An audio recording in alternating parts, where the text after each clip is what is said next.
कालकंठ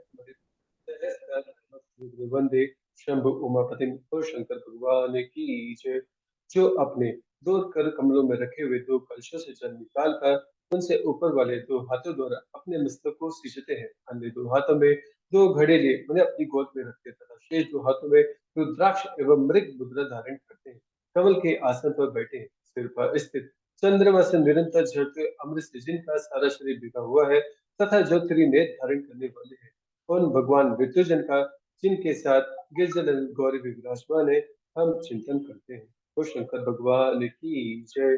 तमेव माता च पिता तमेव तमेव बंधु च सखा तमेव तमेव वेद्या द्रविणं तमेव तमेव सर्वं मम देव वदेव तमेव सर्वं मम देव वदेव। सौराष्ट्र में सोमनाथ, श्रीशैल में मल्लिकार्जुन, उज्जैनी में महाकाल, ओमकारेश्वर में परमेश्वर, हिमालय के शिखर पर केदार, दाकिनी में भीमाशंकर, वाराणसी में विश्वनाथ, गोदावरी के तट पर त्र्यंबकम, चिताभूमि में वैद्यनाथ, द्वारकावन में नागेश, सेतवन में रामेश्वर तथा शिवालय में कृष्णेश्वर। तो शंकर भगवान की जय। भगवान, आप ही एकमात्र आदित्य ब्रह्मा है। यह सारा जगत आपका ही स्वरूप है। यहाँ अनेक कुछ भी नहीं। यह बिल्कुल सत्य है कि एकमात्र रुद्र के अतिरिक्त दूसरे किसी की सत्ता नहीं है। इसलिए मैं आप महेश की शरण ग्रहण करता हूँ। शंभु, आप ही सबके कर्ता एवं भर्ता है तथा जैसे आठ धर्म एक होते हुए भी अनेक रूप में दिखाता है, उसी प्रकार आप भी एक रूप होकर नाना रूपों में व्याप्त है, फिर भी आप रूप रहित हैं। इसलिए आप ईश्वर के अतिरिक्त मैं किसी दूसरे की शरण नहीं ले सकता। जैसे रज्जु में सर्प, सीपी में चांदी और मृग मरीचिका में जल प्रवाह का भाव मिथ्या है, उसी प्रकार जिसे जान लेने पर यह विश्व प्रपंच मिथ्या भासित होता है, उन महेश्वर की मैं शरण देता हूँ। शंभु, जल में जो शीतलता, अग्नि में धाकता, सूर्य में गर्मी, चंद्रमा में आह्लादकारिता, पुष्प में गंध और दुग्ध में घी विद्यमान है, वह आपका ही स्वरूप है। अतः मैं आपकी शरण ग्रहण करता हूँ। आप कान रहित होकर शब्द सुनते हैं, नासिका वहीन होकर सूंघते हैं, पैर न होने पर भी दूर तक चले जाते हैं, नेत्रहीन होकर सब कुछ देखते हैं और जीवा रहित होकर भी समस्त रसों की ज्ञाता है। भला आपको सम्यक रूप से कौन जान सकता है? इसलिए मैं आपकी शरण में जाता हूँ। ईश, आपके रहस्य को ना तो साक्षात वेद ही जानते हैं, न विष्णु, न अखिल विश्व के विधाता ब्रह्मा, न योगेंद्र और न इंद्र आदि प्रधान देवता को भी इसका पता है, परंतु आपका भक्त उसे जान लेता है। अतः मैं आपकी शरण ग्रहण करता हूँ। ईश, न तो आपका कोई गोत्र है, न जन्म है, न नाम है, न रूप है, न शील है और न देश है। ऐसा होने पर भी आप त्रिलोकी के अधीश्वर तथा संपूर्ण कामनाओं को पूर्ण करने वाले हैं। इसलिए मैं आपका भजन करता हूँ। सम्रारे, आप सर्वस्वरूप है। यह सारा विश्व प्रपंचन आपसे ही प्रकट हुआ है। आप गौरी के प्राणनाथ दिगंबर और परम शांत है। बाल, युवा और वृद्ध रूप में आप ही वर्तमान है। ऐसी कौन सी वस्तु है जिसमें आप व्याप्त न हो? अतः मैं आपके चरणों में नतमस्तक होता हूँ। वो शंकर भगवान की जय।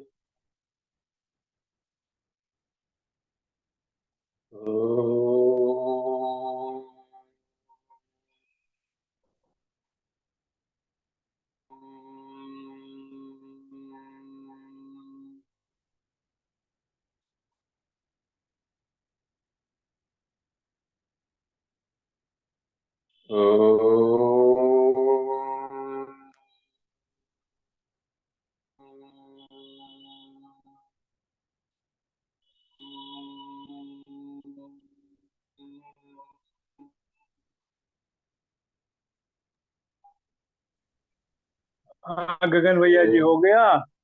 बहुत सुंदर।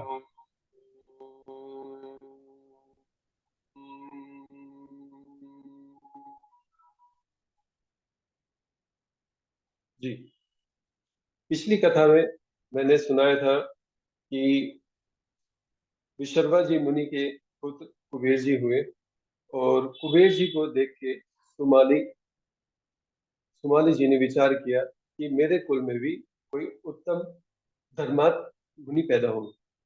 तो उन्होंने अपनी पुत्री केकसी को आज्ञा दी कि हे पुत्री, एक काम कीजिए, अमुक जगह में विश्रवा मुनि का आश्रम है, आप वहां पर जाएं और वहां जाके उनसे एक धर्मात्मा पुत्र की इच्छा करें, जिससे हमारे कुल का, जो हमारा कुल बदनाम हो रखा है, वो थोड़ा एक अच्छे लेवल पे जाए।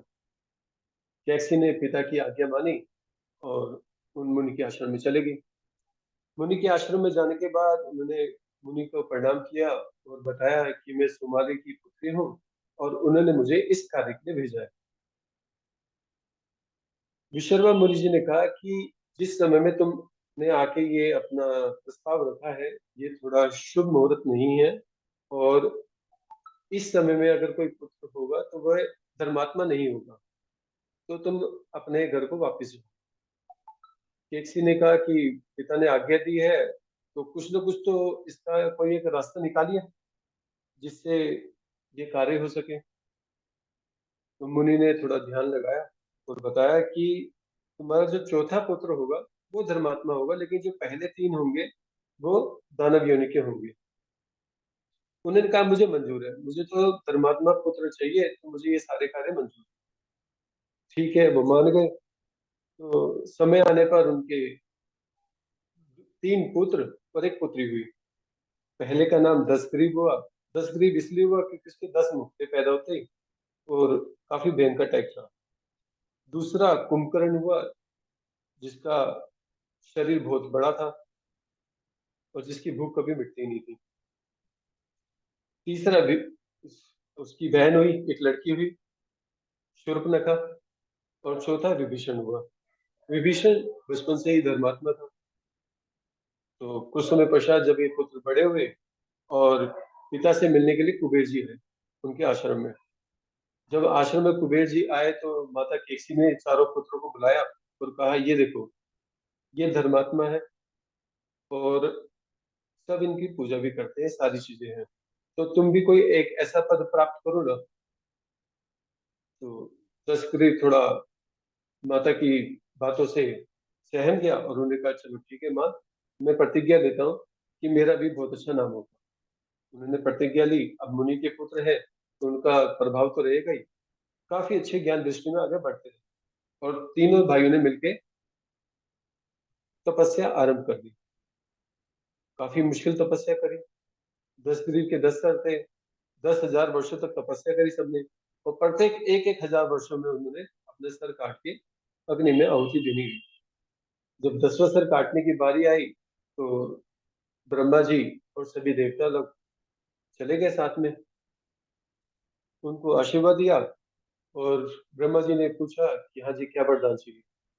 तो 10 गृह ने कहा कि भगवान, प्राणियों को मृत्यु का भय तो हमेशा सताता ही है, वो सर्वदा लगा रहता है, अतः मुझे तो अमर होना है। तो ब्रह्मा जी ने कहा, देखो, अमरता का वरदान तो किसी को नहीं मिलेगा, और तुम कोई ऐसा वर मांग लो, कुछ और उससे थोड़ा मुश्किल टाइप हो, लेकिन अमरता का वरदान नहीं मिलेगा। तो दसगरीब ने सोचा कि हे प्रभु, एक काम कीजिए, मुझे आज्ञा दीजिए, ना पशु, ना पक्षी, न देवते, न दानव, न राक्षस और न देवताओं के द्वारा मैं मारा जा सकता। मनुष्य तो कुछ प्राणी होते हैं, तो उनको तो मैं संभाल लूंगा, और मैं में अटूट बल हो और मैं इनसे अजय हो जाऊं, इनके द्वारा ना मारा जा सकता। ब्रह्मा जी ने कहा, चलो ठीक है, तथास्तु। और उनको एक और आशीर्वाद दिया कि तुमने ऐसे 10 स्तर को काट काट के अपने डाला है, तो तुम्हें स्तर भी वापस दे दिया। अब आई विभीषण की बारी। तो विभीषण को पूछा कि तुम्हें क्या चाहिए वरदान में। तो विभीषण जी ने कहा कि हे प्रभु, आप मुझे वर देना चाहते हैं, यही मेरे लिए काफी है, मुझे और कुछ नहीं चाहिए।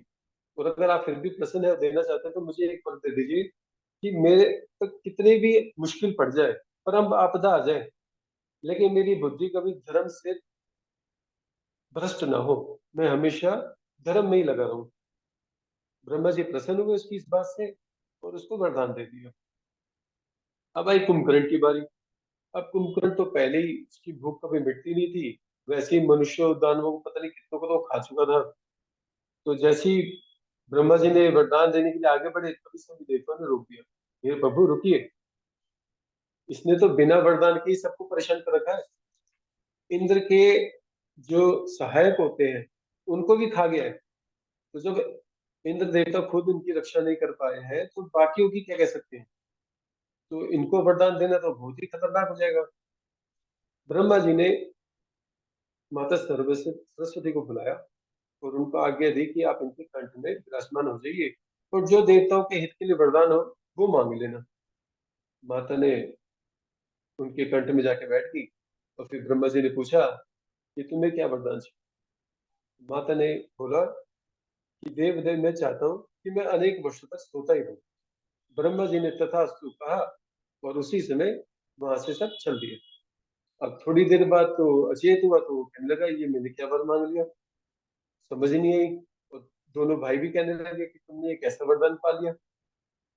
चलो अब जो मिल गया वो मिल गया, चल पड़े वहां से। बड़ा भाई शक्तिशाली तो था ही था और विद्वान भी था। और उसने क्या नाम है, जब वो बचपन में था तो उनके जो नाना थे सुमाली जी, उन्होंने उनको बताया कि भगवान विष्णु ना सभी देवताओं के सहायक है और कोई भी युद्ध होता है तो वो स्वयं आके सबको हरा देते हैं। तो ये बात उनके थोड़ा दिल को दिमाग को लगी। तो उन्होंने सोचा कि क्यों ना, जब भगवान शिव ने ही विष्णु जी को इस पद पे बिठाया है तो मैं शिव जी की ही भक्ति करके मैं भी कुछ एक ऐसा ही पद प्राप्त करूं जिससे दानवों का सहायक बन सकूं और सभी दानव कुल को राक्षस को बचा सकूं। तो सहारा देने वाला कोई था नहीं। ये सब सोच विचार के वो इसी मार्ग में आगे बढ़ने लगा। और जब बढ़ने लगा तो सभी देवता परेशान हो गए कि अब क्या होगा। धीरे धीरे उसने पूरी पृथ्वी पर भी अपना राज्य संभाल लिया और सबको हराता गया। सब उसके डर से खुद ही हार मान लेते या फिर हार के अपना दस विरुद्ध जीत स्थापित कर देता। फिर एक समय ब्रह्मलोक में ब्रह्मा जी के साथ ये, गुरु जी अभी ये वाली जो स्टोरी है मैं यहीं तक ही सुना रहा हूँ, इसकी आगे मैं कंटिन्यू करूंगा कहीं मैच कर ली। जी।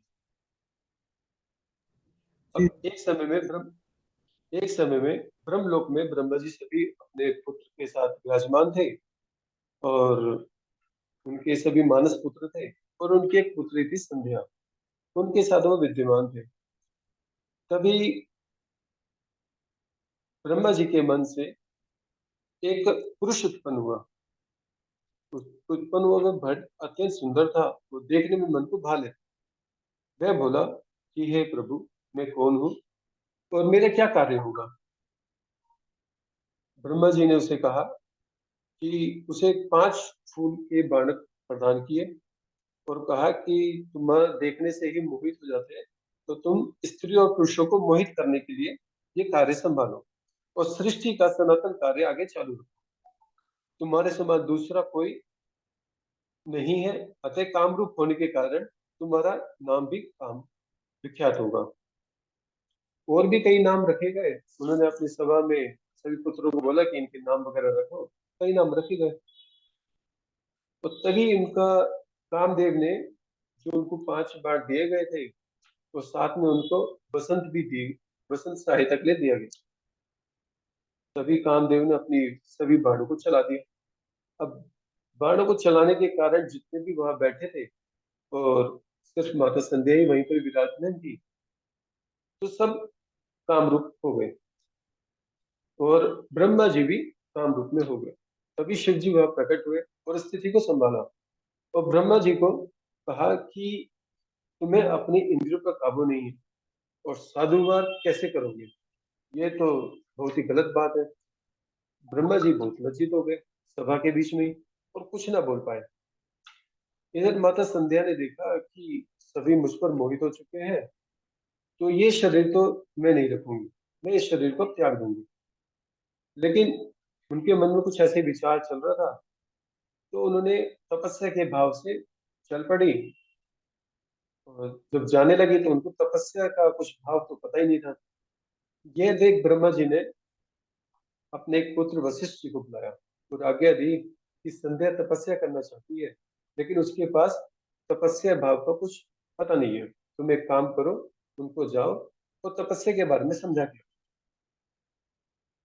संध्या बैठी थी वन में और सोच विचार कर रही थी कि क्या शुरू करें और कैसे शुरू करें।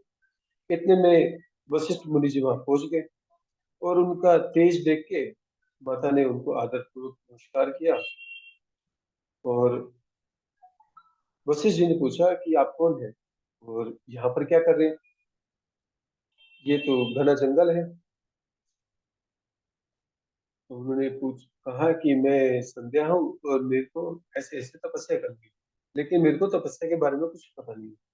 वशिष्ठ जी ने थोड़ी उनकी परीक्षा ली, क्योंकि वो ये जानना चाह रहे थे कि जो ये तपस्या करना चाह रही है उनका दृढ़ संकल्प है भी या नहीं। क्योंकि जब तक बिना दृढ़ संकल्प किए आप कोई भी कार्य करोगे, आप उस पे सफल नहीं हो पाओगे। और धर्म मार्ग में जरूरी है। परीक्षा में माता सफल रही तो उन्होंने उनको एक मंत्र उपदेश दिया, ओम नमः शंकराय ओम, कि तुम इस मंत्र का निरंतर जप करो और मौन रह के तपस्या करनी है। कुछ नहीं बोलना है, मौन रूप में ही सारे कार्य करने हैं और तुम्हें कुछ बोलना ही नहीं है। तो माता ने ऐसे ही करा और काफी टाइम बाद शिव जी प्रसन्न हुए और उनको दर्शन देने के लिए पहुंचे।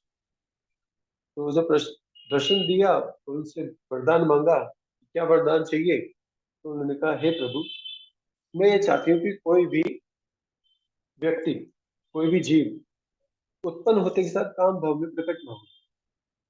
तो शिव जी ने कहा, ठीक है। प्राणियों की जीवन की चार अवस्था होती है। पहली शेष अवस्था, दूसरी कुमार अवस्था, तीसरी यौवन अवस्था और चौथी वृद्ध अवस्था।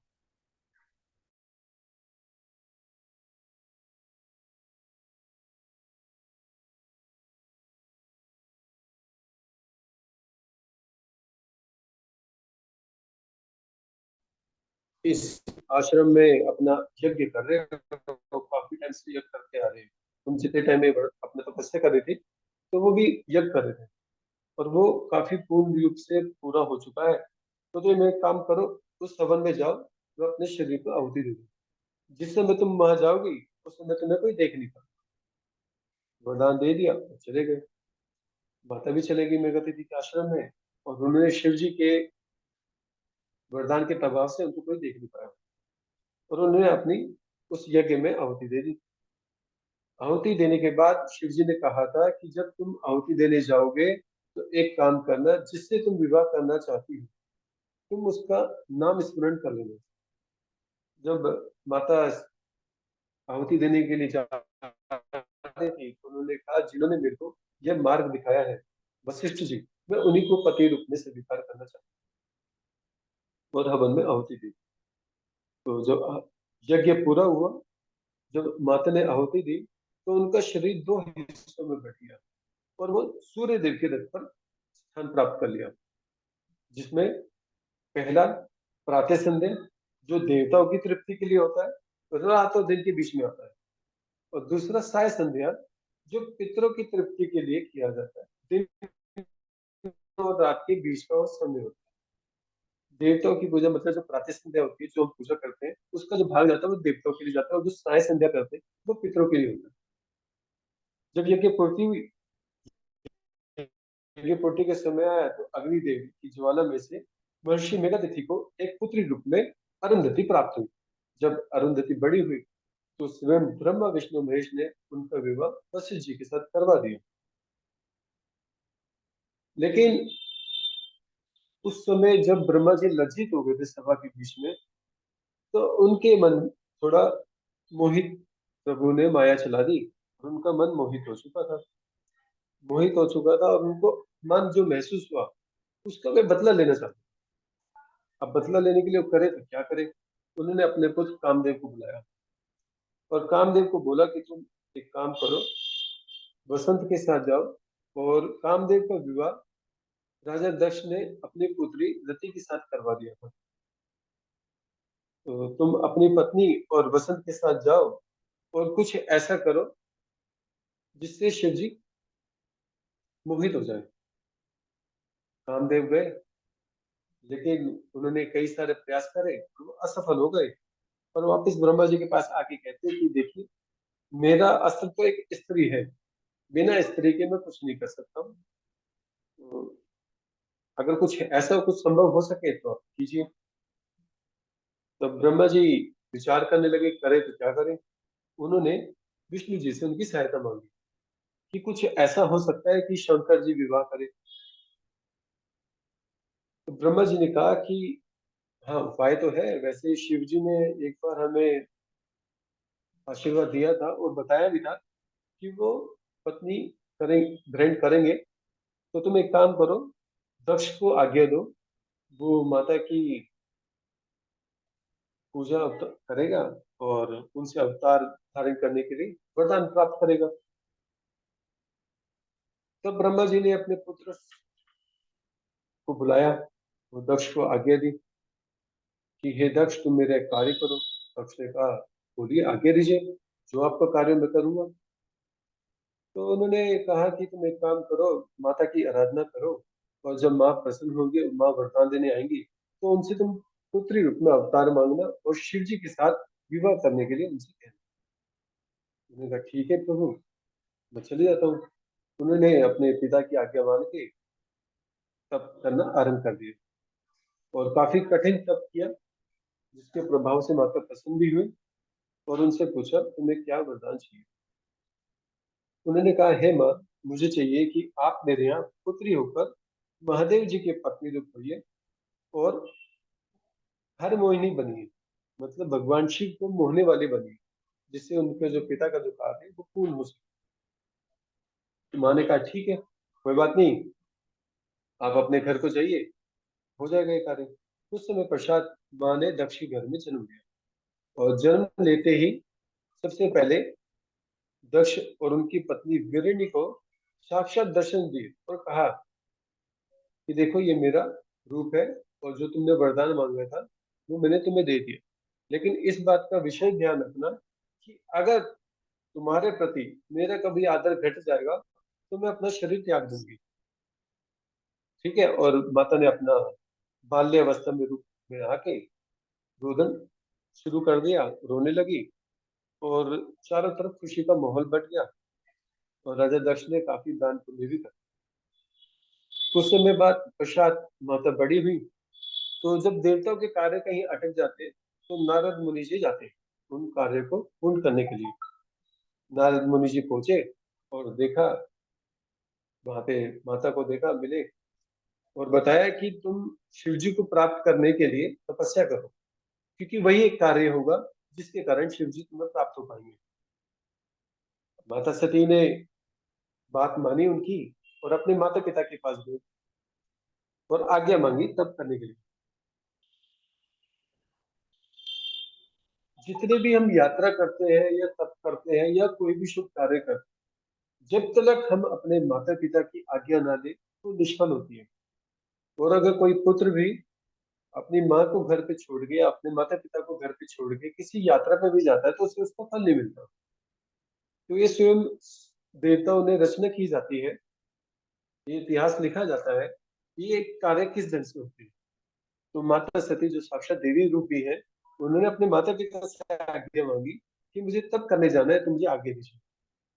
और उन्होंने आज्ञा दी, हाँ ठीक है, आज्ञा दी तब करने के लिए। माता ने दृढ़ता पूर्वक व्रत का पालन किया, महेश्वर रूप को पति रूप में प्राप्त करने के लिए। और माँ ने नंदा व्रत का पूर्ण रूप से 1000 वर्षों तक पालन किया। जब तक किया तो भगवान शिव का ध्यान करते हुए एकाग्रचित्त और निश्चल भाव से सिद्ध अवस्था तक पहुंची। जब सिद्ध अवस्था तक पहुंचे तो सभी देवता उनके दर्शन की इच्छा से वहां पहुंचे। सभी ने माता को तप करते हुए देखा और पूरी पूरी प्रशंसा करी और नमस्कार कर मिलके सभी कैलाश पर्वत को चले गए। जब कैलाश पर्वत में गए, शिव जी के पास गए और तब सभी देवता जोड़े में गए।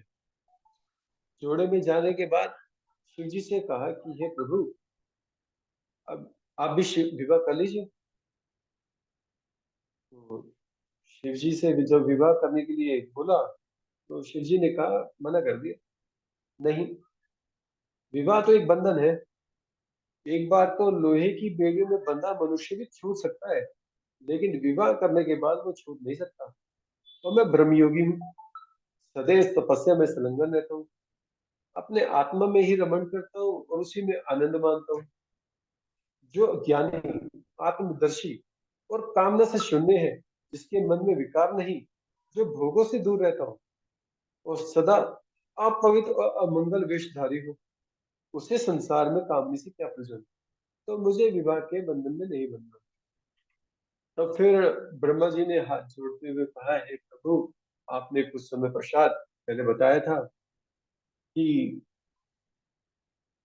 माता शिवा के रूप में 3 अवतार होंगे, जिसमें विष्णु जी के लिए लक्ष्मी, ब्रह्मा जी के लिए सरस्वती और मेरे लिए भी अवतार ग्रहण कर। तो हम दोनों के लिए तो अवतार हो चुके हैं, तो आपका भी समय आ ही गया है। तो शिव जी प्रसन्न हुए और उनको बोला कि तुम दोनों मेरे लिए बहुत प्रिय हो, और तुम दोनों की बात मैं टाल सकता नहीं, और जगत के हित के लिए कार्य है, तो कोई बात नहीं, मैं विवाह कर दूंगा, क्योंकि मैं सदा भक्तों के वश में रहता हूँ।